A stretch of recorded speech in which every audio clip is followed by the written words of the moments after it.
Hello and welcome to my channel Shivani tuition centre and this is the second part of the video.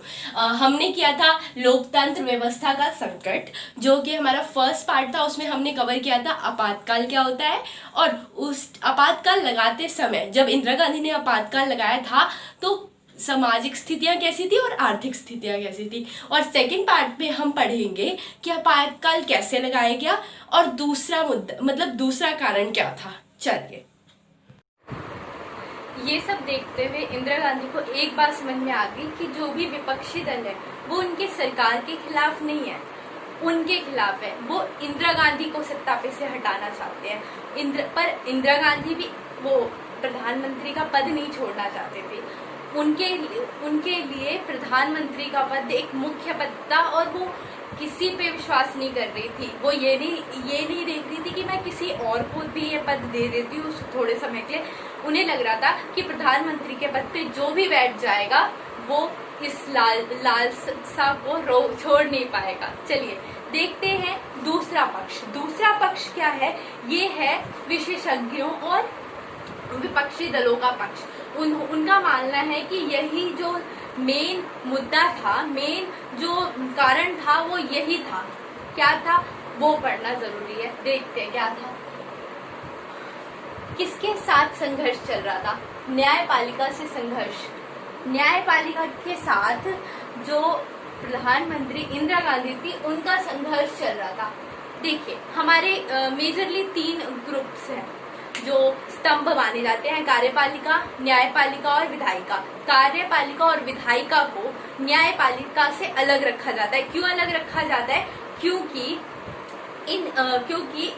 अगर इन दोनों के खिलाफ भी न्यायपालिका को कोई कदम उठाना पड़े तो वो बिल्कुल भी ना हिचकिचाए। ठीक है, तो देखते हैं कार्यपालिका के कार्यपालिका ने किस वजह से। चलिए देखते हैं क्या संघर्ष चल रहा था न्यायपालिका के साथ।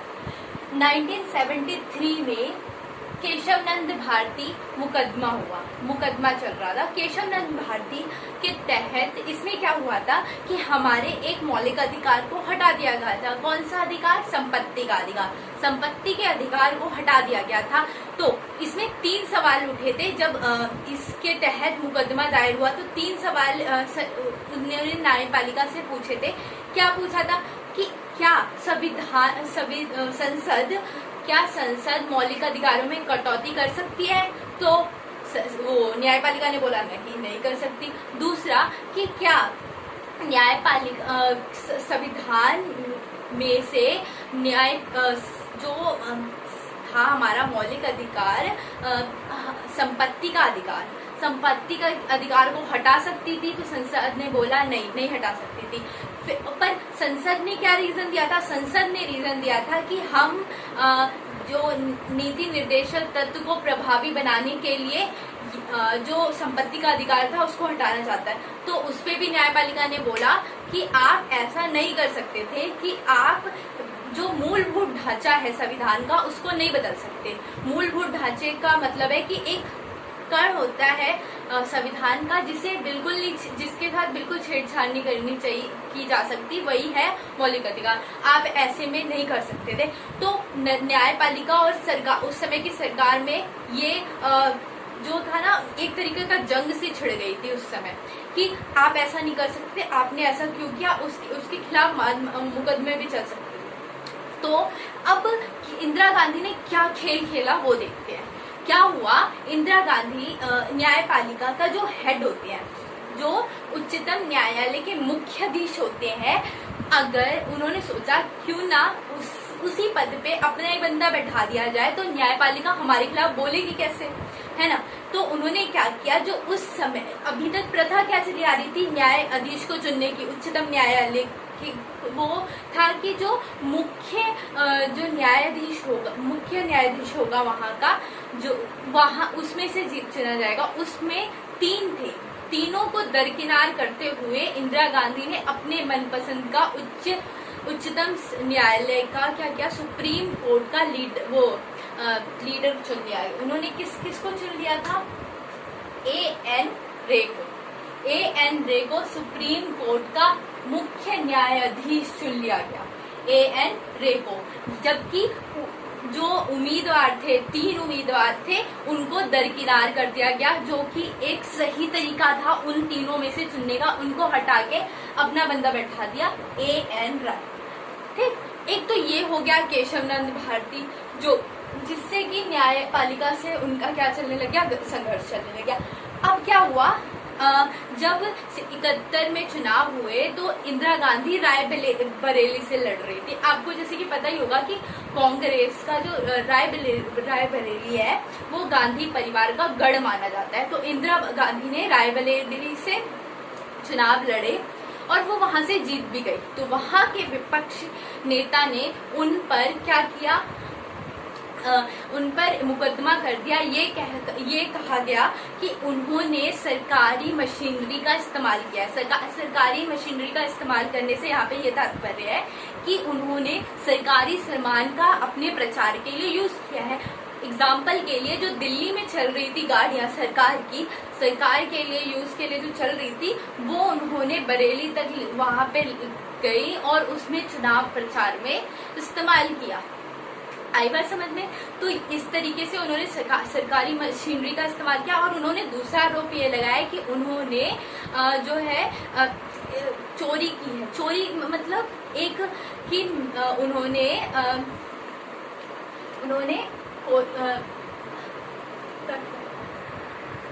उन्होंने भ्रष्टाचार किया है। दूसरा उन्होंने बोला कि उन्होंने क्या किया, भ्रष्टाचार किया है।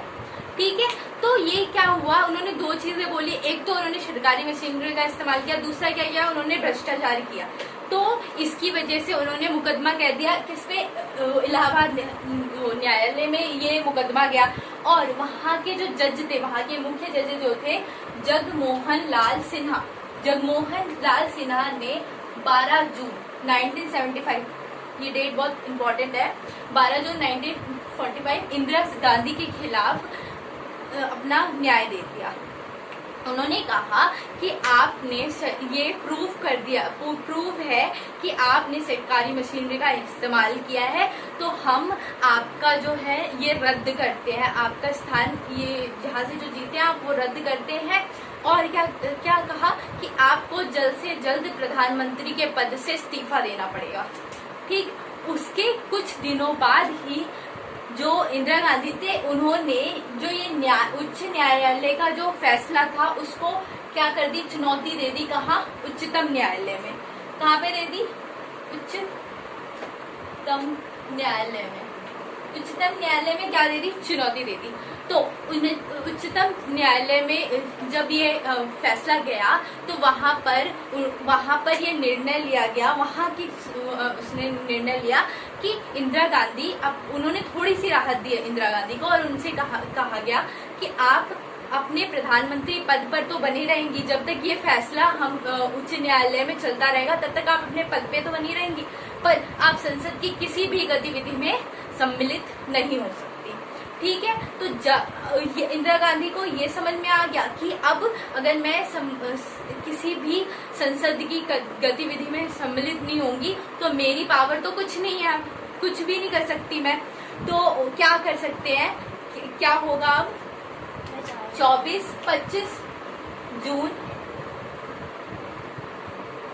25 जून की रात में क्या ले लिया गया, फैसला ले लिया गया कि इंदिरा गांधी क्या लगा देगी, आपातकाल। इंदिरा गांधी लगा देगी आपातकाल लगाने का सोचा। उन्होंने बोला कि अब मुझे अगर सत्ता पे बने रहना, सरकार बनाए रखी है, तो इससे अच्छा कोई तरीका नहीं है मेरे पास। ठीक है, तो उन्होंने इस समय का इस्तेमाल किया और उन्होंने आपातकाल लगा दिया। आपातकाल कब, रात में वो राष्ट्रपति जी के पास गई और उन्होंने इसकी जानकारी दी। आप यहाँ पर एक चीज बताने वाली हूँ, आप जो सुनकर हैरान रह जाएंगे। आप वो खुद गई राष्ट्रपति जी के पास और उस समय के राष्ट्रपति, ये मुख्य नाम है, याद कर लीजिएगा, फखरुद्दीन अली अहमद थे। उस समय के राष्ट्रपति कौन थे, फखरुद्दीन अली अहमद। उनको ये फैसला सुनाया अपना कि आप आपातकाल की घोषणा करेंगे। तो उन्होंने क्या कहा, ये सुनते ही वो हैरान हो गए। उन्होंने बोला क्या इससे और कोई तरीका नहीं है? तो उन्होंने बोला अब और कोई तरीका नहीं है, अब मुझे इमरजेंसी घोषित करनी पड़ेगी। तो और देश के हालात भी ऐसे होते जा रहे हैं कि इमरजेंसी घोषित करना अनिवार्य बन गया है। फिर तो फखरुद्दीन अली अहमद ने उस डॉक्यूमेंट पे साइन कर दिया जिसपे आपातकाल का डॉक्यूमेंट था, उस पर साइन कर दिया गया। और यहाँ पे आप ये जान लीजिए कि मंत्रिमंडल, जो प्रधानमंत्री मंत्रिमंडल जो होता है, उसमें को भी ये जानकारी नहीं थी कि इंदिरा गांधी आपातकाल लगाने वाली है। उन्होंने 26 जून की 6 बजे, सुबह 6 बजे एक आपातकालीन मीटिंग बुलाई और उसमें उन्होंने फैसला सुनाया। उसके खिलाफ उस मंत्रिमंडल में काफी सारे लोग इंदिरा गांधी के खिलाफ थे कि आपको इमरजेंसी नहीं घोषित करनी चाहिए, पर उन्होंने इमरजेंसी लगा दी थी रात में ही।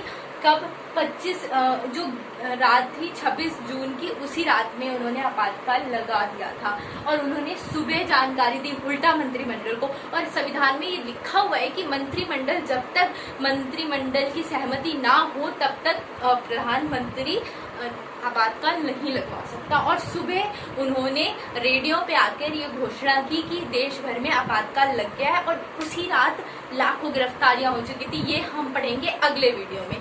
ये भाग 1 था, ये इसमें आपने पढ़ा कारण। अब देखते हैं अगले वीडियो में कि इंदिरा गांधी ने आपातकाल के दौरान क्या क्या किया। चलिए, नमस्कार।